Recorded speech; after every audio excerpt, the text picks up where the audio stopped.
Have you ever found yourself with an unexpected hour and a half of free time, excited because you're not used to having downtime during the day? You decide to watch a good movie on Netflix or start an interesting series, but end up spending an hour browsing through the catalog, unable to decide, until you settle on rewatching your favorite movie from childhood for the millionth time. Somebody once told me. Well, I'm a pirate, so I don't experience this exactly. Do what you want, cause a pirate is free. You are a pirate. But a similar thing happens to me with Xbox Game Pass. On the surface, Xbox Game Pass seems like a revolutionary concept designed to benefit consumers. Instead of buying each game separately, you get a subscription that includes hundreds of games. For some, this sounds like a gamer's dream, a bargain where you can explore new experiences at a fraction of the cost. But honestly, it's like buying Call of Duty for the campaign. Sure, it's fun, but I can last longer than its length. To understand if Game Pass is really a good deal, it's important to recognize that there are essentially two types of players. The first type consists of players who like to jump from game to game, seeking new experiences, experimenting with unfamiliar genres, and exploring different niches. For them, Game Pass is indeed a goldmine, offering an endless array of choices. You know that they're not the kind of people who get every Pokemon game just to catch them all for the 28th time, even though it's basically the same game since 1996. The second type prefers to play one game for an extended period, avoiding frequent switching and wanting to immerse themselves deeply in the game world. Players of this type generally don't connect with other genres or indie games unless they're exceptional, like Hollow Knight or Shovel Knight. There is a pattern here.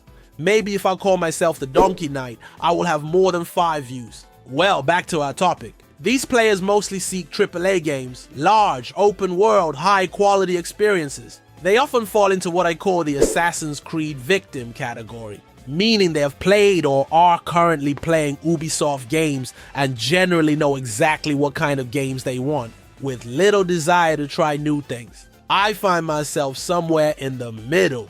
In recent years, mostly due to a lack of quality games and boredom, I've tried games I never thought I would, like small indie games and pixel art titles. I've learned to love some games, like Have a Nice Death, while others I deleted after just a few hours when I realized they weren't for me.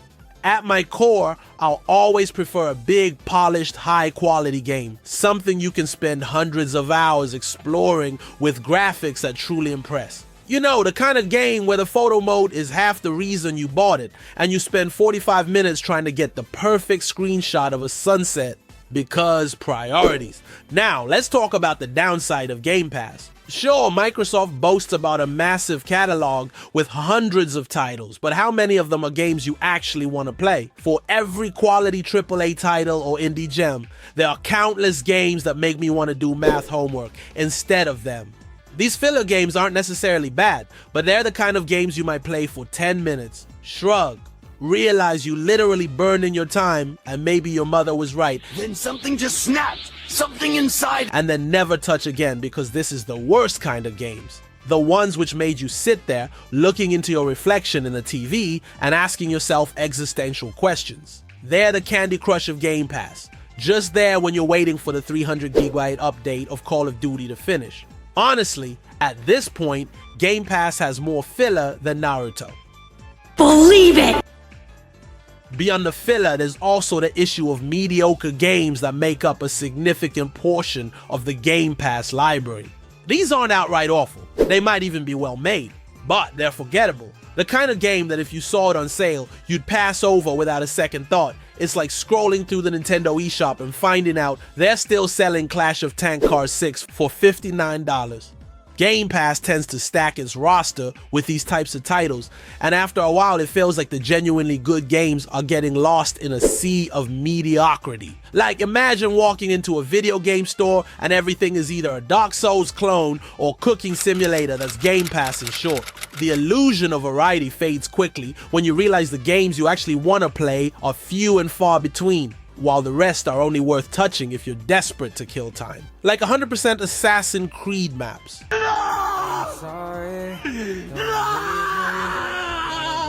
Another big downside is the price increase that's been happening in recent years. It feels like just yesterday when Game Pass was a genuinely affordable way to access new games. But Microsoft has steadily been hiking up the subscription costs. Now, with the split into Game Pass Core and Game Pass Ultimate, it's clear they're trying to squeeze more out of players. The core version is essentially just the old Xbox Live Gold rebranded, while Ultimate is the full Game Pass experience. The separation feels like a cash grab. It's not about giving players options. It's about making sure that the features that used to be standard are now locked behind a pricier subscription. It's like when they released a deluxe edition of a game and it just comes with a gold skin for your sword and an extra horse. Cool, but why do I have to pay $30 more for something that should have been in the game to start with?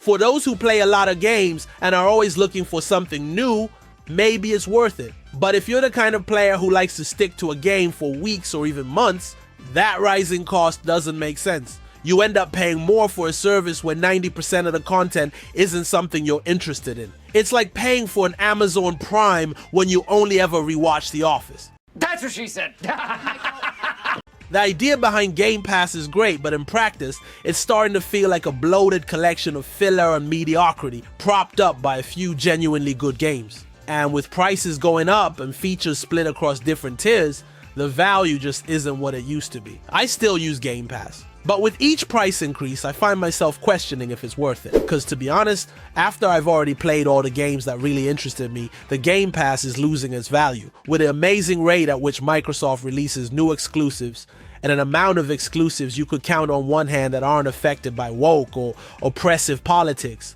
and look genuinely interesting to play, maybe Game Pass is no longer such a worthwhile deal. At least for me, it's like having a VIP pass to a theme park, but all the rides are under maintenance, except the carousel. I guess I'll just keep going in circles until something exciting actually shows up. But who am I kidding? It's Xbox, so it will take them years to actually release the interesting exclusives that people wait for.